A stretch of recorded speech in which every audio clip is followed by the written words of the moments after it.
These are tough times for marketers, but you're not powerless. There are things you can do. As far as advertising investment is concerned, there are 5 factors that determine how much you should invest, when you should invest it, and the balance between short and long term. I call these the 5 keys to optimal advertising investment. In this one, I'm going to be talking about factor number 4, which is risk.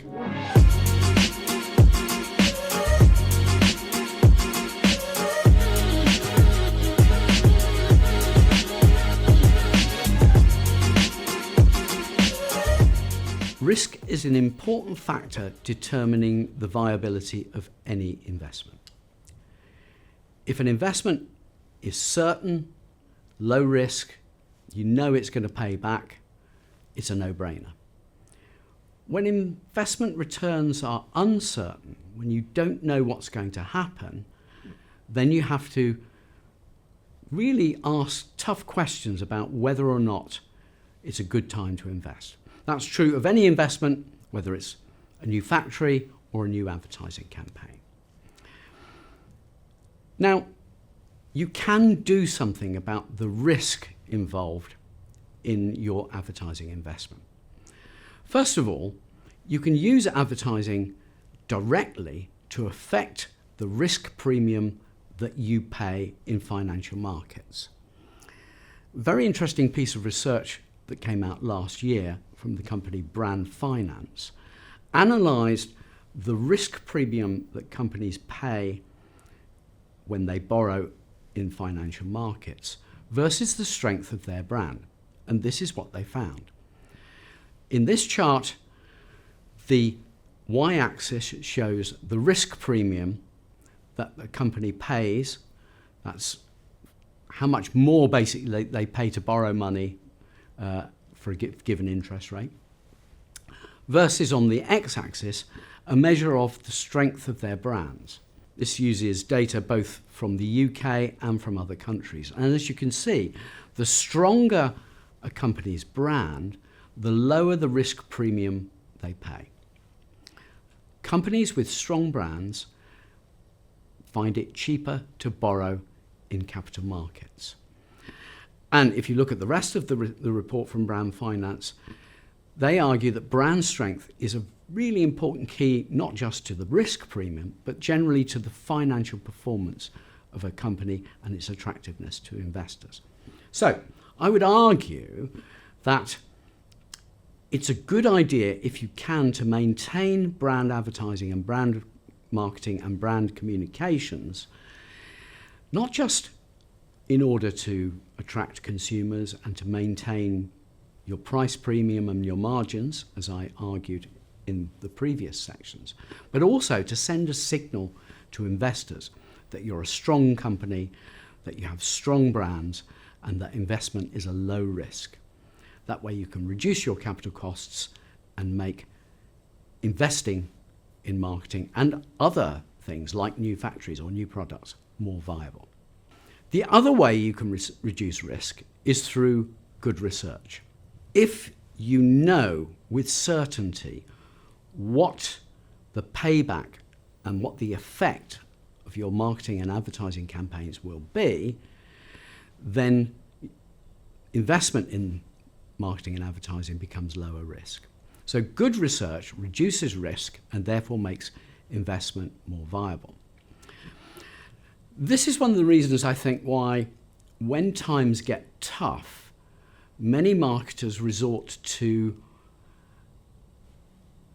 strands and activities which have a really obvious direct effect on sales. So, for example, performance marketing or promotions or direct marketing, things which have an apparently really simple and obvious and direct and immediate payback. And this is why so many marketers find direct attribution, particularly digital attribution, so attractive. Digital attribution gives you an immediate reading on the response to your digital advertising, your digital communications, gives you an immediate feedback on whether it's working or not. And I would argue it's fast, it's direct, it's cheap, and it's wrong. I think there's a growing realization that attribution modeling, which is one of the most popular and fastest growing forms of marketing research over the last 20 years, has led many marketers astray. Let's see why. Why is attribution so flawed? Well, a typical attribution model goes something like this. Let's suppose that we expose 1 million people to a piece of communication.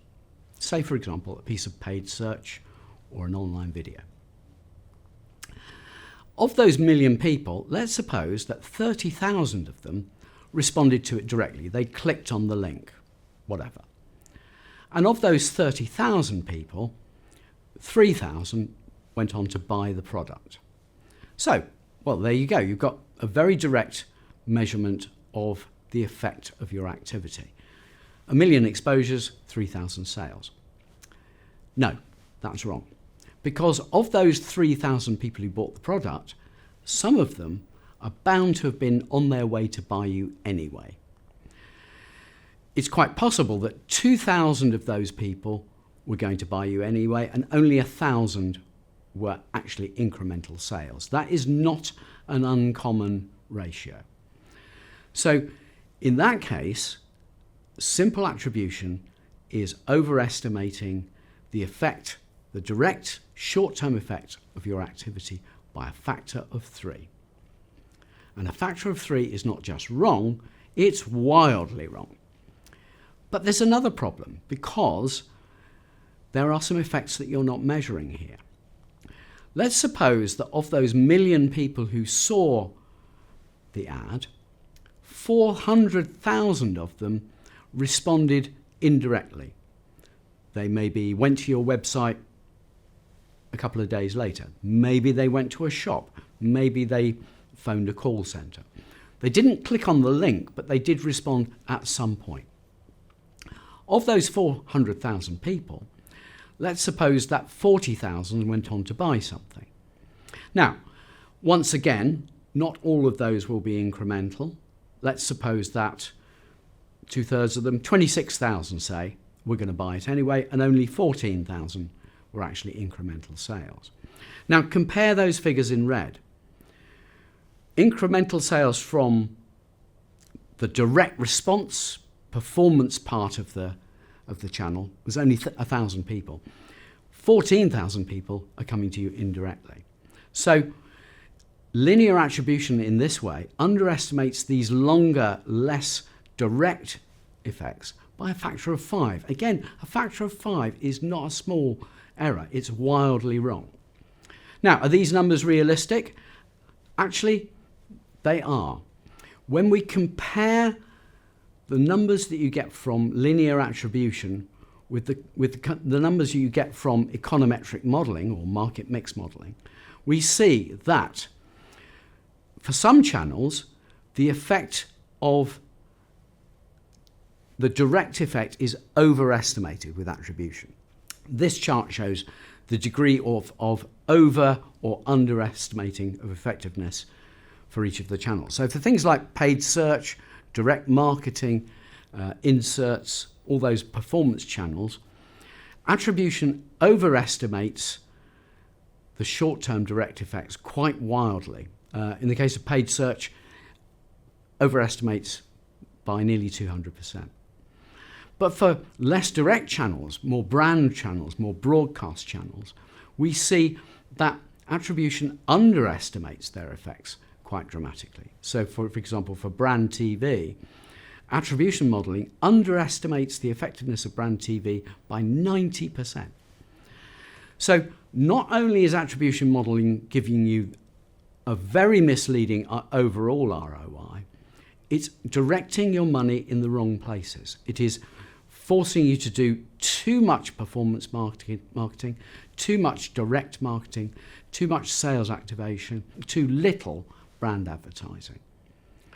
So I would strongly argue that you need to supplement attribution modelling with other forms of research, in particular controlled experiments and market mix modelling or econometrics. Those two approaches to measuring ROI are much more reliable for budget setting and for determining your optimum level of investment. Attribution does have a role to play. It can tell you about the relative efficiency of two similar direct response channels, but attribution gives you the wrong numbers when it comes to budget setting. When it comes to budget setting, use econometrics and use controlled experiments. Don't trust attribution.